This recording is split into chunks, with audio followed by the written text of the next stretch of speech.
My long-term goal is for next year, the 350th anniversary of the founding of Bergen and the church, is to have rows of tulips planted across the front of the cemetery. I would love to see that done. We're looking to see who has money.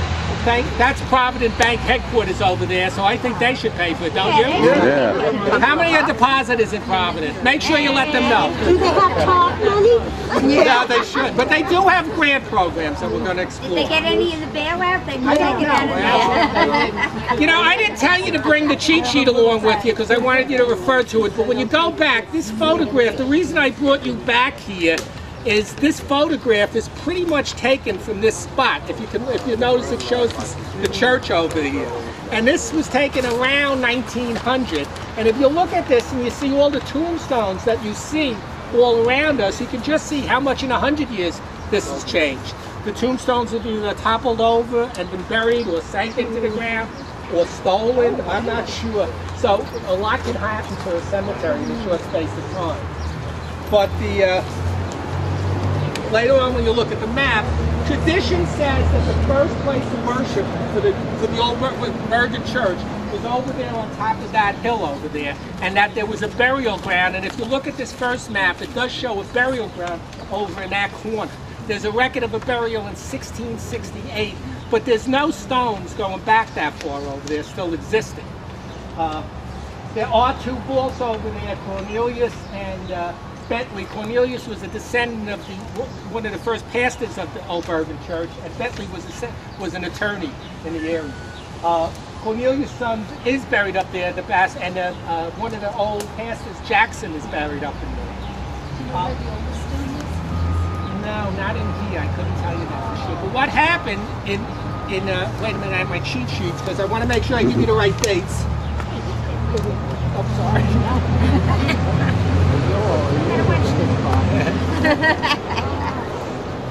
In 1773, the first church was built, the second church. Actually, there was an octangular church built across the street on the corner of Vroom, 1 block down over there, and about 18 years after this was established here. Then a new church was built, and I think there's a picture of that in here, sorry. That's this church. Was built across the street. And there was a graveyard in that church over there starting in 1773. In 1831, that part of the cemetery really started filled up, and they purchased this side. So this spot right here dates from 1831, other than that part up there. It was actually purchased from the Tours estate. The Tours family lived over there, and one of the noted people buried here in an unmarked grave, probably along this side, lot number 200, was Jane Tours, who's been called the heroine of the American Revolution. She overheard Talker and Francis Tavern in New York that Benedict Arnold had turned traitor, got the information to George Washington, and that's one of the reasons she's considered to be a thing. She lived over here, and again, it's sad that she's buried in an unmarked grave over here. What's her name? Jane Tours. And you know, we have Tour Street is right behind us. Tours Avenue is right behind us. Let's do a fundraiser and get her a stone. That's something we can do.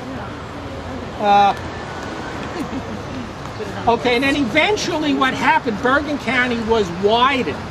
And, I'm sorry, what they did in the 1840, they built this church. This church dates from 1840. They tore down this church. They actually used some of the stones to build that church. They incorporated it into that, and they continue to use this area as a cemetery.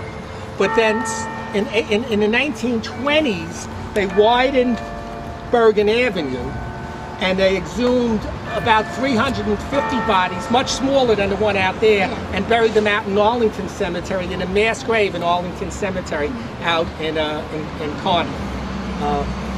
But it was a different religious group, right? I mean, this was Dutch Reform. It was no. And they buried. Go ahead. And they buried them in the Catholic cemetery. Not Arlington Cemetery isn't. No, I'm not talking about the Holocaust. I'm talking about Arlington Cemetery on the left-hand side. Like across from where it was. Oh, okay. I didn't realize that. It's actually what's there is just one large stone. It doesn't list any names. It says that they were disinterred and buried there, and it does say that the church has the records of the people who were disinterred and buried there. I have those records, and we hope to put them on the website someday. Question, who owns this? Well, that's a good question. Remember I asked you, I told you back there, the important thing is to remember who owns that. The church owns this, actually. It belongs to the church. Matter of fact, when that cemetery opened, it was said that any member of the church or any resident of Bergen could be buried in the cemetery. Okay. So this is definitely, the church is responsible for this. The church has dwindled in attendance and are short of cash. That's one of the reasons that they need volunteers to help do this, to raise it. They only have about, I believe, about 150 members of the church over there. They don't allow current burials, correct? No, in 1945 they stopped all burials. There might have been burials up to that. There's a spot over here that where you might see some metal doors. And there's actually an underground tunnel from the church over to here. I don't know. Remember we were talking, Richard, about being buried in the church. I honestly don't know if there's crypts in it. I've been told by somebody going to the church, no, what they did is they used to bring the bodies. They didn't want to bring them out across the street. They actually put the bodies over here through there. I don't know. They are closed off. They don't want people going in there for any problems. And supposedly, they told me that there's another tunnel closed off that's going over to where the old cemetery is. So, now, where's the old cemetery? it was on that side of the street where the buildings are. On the corner where those buildings are. Now, after we leave here, we're going to go over to Spear Cemetery, which continues the story. But the thing is, when the church did sell that property, and those buildings were put up, it really meant that Spear became a forgotten cemetery because nobody saw it anymore.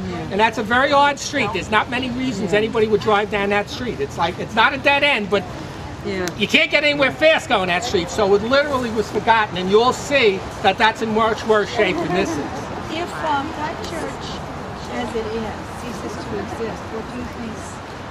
That's a good question. It's going to be left to... what does the law say? Would this just be sold? Well, I don't know if it'll be sold, the church, tribal title to the land. It's very difficult to do that. Again, we're those guys, those experts. But it's difficult to do that. You really need to get the approval of the descendants of the people in here before you can make any changes. That's because it's not like it was in 1950.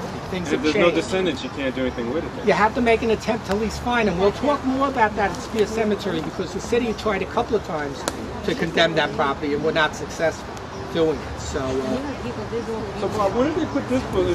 Was this on church property? No, that was, as far as I know, again, if you look at the map, that was never part of it. Part of it. You know, the second map on here is from I don't have it anymore. Is that right? The 1882 map that shows the graveyard here. That's this. That corner graveyard where it says graveyard is the other church cemetery that still existed there in that corner. And the one behind the graveyard is the Spear Cemetery. So when you go back, again, I should have told you bought these things because I was going to refer to them, but when you go back on the plus, you can look. What's the name of this cemetery? The Old Bergen Cemetery. Old Bergen. And by the way, Spear has been known as Bergen Cemetery, Spear in quotation, Spear Cemetery, the Lost Cemetery, you name it, it's had a million different names. But we're going to talk about Mr. Spear. He's a very special character. Anybody identify the Irish, group of Irishes that are growing over on that